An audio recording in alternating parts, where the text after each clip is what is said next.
বেরিয়ে যাও, এই বাড়ি থেকে তুমি বেরিয়ে যাও। অনেক হয়েছে, আর এক মুহূর্ত তোমাকে এই ঘরে সহ্য করব না। আরে কালু, আমি বুড়ো মানুষ, এই ঝড়ের রাতে কোথায় যাব বাবা? তোকে কত কষ্ট করে বড় করেছি বাবা। ওসব এখন পুরনো কথা মা, ছাড়া তো। তাছাড়া এই ঘর এখন আমাদের নামে, তাই তোমার জায়গা এখন রাস্তায়। যাও, নিজের পথ দেখো। ছি ছি কালু, নিজের মাকে এইভাবে কেউ বের করে দেয়? ঈশ্বর সবই দেখছে, এই পাপ সইবে না। এই চুড়ুই, তুই নিজের চরকায় তেল দে তো বাপু। বেশি কথা বলিস নি, তোকেও কিন্তু ঝাড়ু দিয়ে তাড়িয়ে দেব। মা, আপনি কাঁদবেন না। আপনার ছেলে আপনাকে ত্যাগ করতে পারে, কিন্তু আমি আপনাকে একা ছাড়ব না। আজ থেকে আমার এই ছোট্ট বাসাই আপনার ঘর। তুই কত ভালো রে চুড়ুই। আজ নিজের সন্তানকে লালন পালন করে এত বড় করলাম, আর সেই সন্তান কিনা আমাকে তাড়িয়ে দিল। জানিস চুড়ুই, নিজের সন্তান যা করতে পারলো না, তুই তা করে দেখালি। দেখবি, ঈশ্বর তোর খুব ভালো করবে রে চুড়ুই, খুব ভালো করবে। মা, আমি কি এনাকে ঠাকুমা বলতে পারি? হ্যাঁ আমার বাছা। ঠাকুমা, তুমি কত ভালো।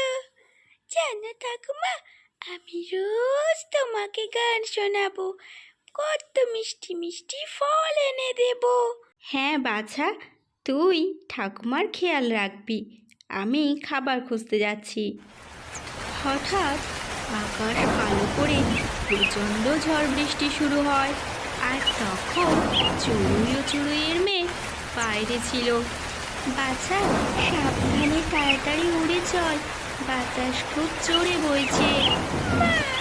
আমি আর উঠতে পারছি না মা, আমার ডানায় খুব কষ্ট হচ্ছে মা, বাঁচাও মা। ঝড় বৃষ্টির দাপটে ছোট্ট চড়ুইয়ের সন্তান হারিয়ে যায়। আমার সোনা, কোথায় গেলি তুই? কেউ আমার বাচ্চাকে বাঁচাও। আহ, আজ ভাগ্য খুব ভালো দেখছি। এই বৃষ্টির রাতে শিকার কিনা নিজেই আমার দরজায় হাজির। ও, চুরির নরম মাংস দিয়ে আজ ডিনারটা জম্পেশ হবে। কি গো মহাশয়, আপনি কি আমাকে খাবেন? আমি তো খুব ছোট, আমার গায়ে তো মাংস নেই।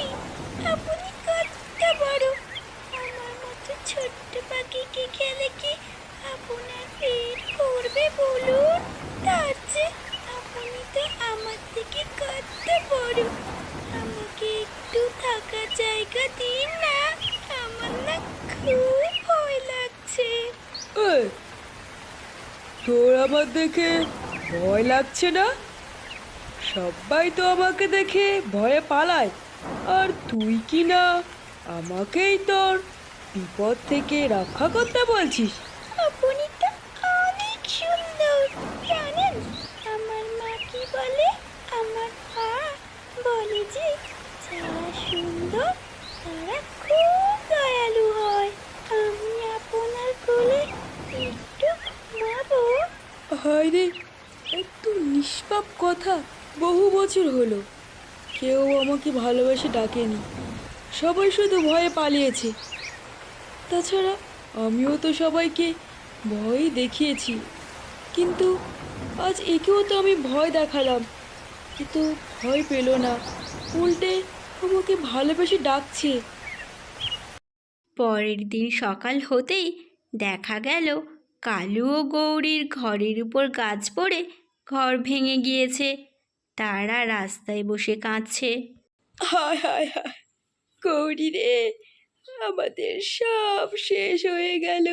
বাড়িটা আর নেই রে গৌরী, ভেঙে পড়েছে। এখন আমরা কোথায় যাব? আমাদের অভিশাপ লেগেছে রে, অভিশাপ। চলো, মায়ের কাছে ক্ষমা চাই, মা নিশ্চয় আমাদের ক্ষমা করে দেবে। কিন্তু মা কোথায় আছে? কোথায় পাবো তাকে? মা নিশ্চয়ই চুড়ুই বাড়িতে আছে। তাড়াতাড়ি চল গৌরী, তাড়াতাড়ি চল। মা, আমাদের মাফ করে দাও। তুমি ফিরে চলো মা, আমাদের সাথে থাকবে। মা, আমরা আমাদের পাপের শাস্তি পেয়েছি মা। জানো মা, আমাদের ঘর আর নেই, ভেঙে গেছে ঝড়ে। যে মাকে ঘর থেকে তাড়িয়েছিস, আজ সেই ঘর নেই বলে তার কথা মনে পড়েছে। আজ আমি এই রানুর উপকারে বেঁচে আছি। আজ যদি না ও আমাকে রাখতো, তাহলে তোরা কি আমার কাছে আর আসতে পারতিস, আর ক্ষমা চাওয়ার সুযোগও পেতিস? তোদের মতো স্বার্থপর সন্তান থাকার চেয়ে না থাকাই ভালো।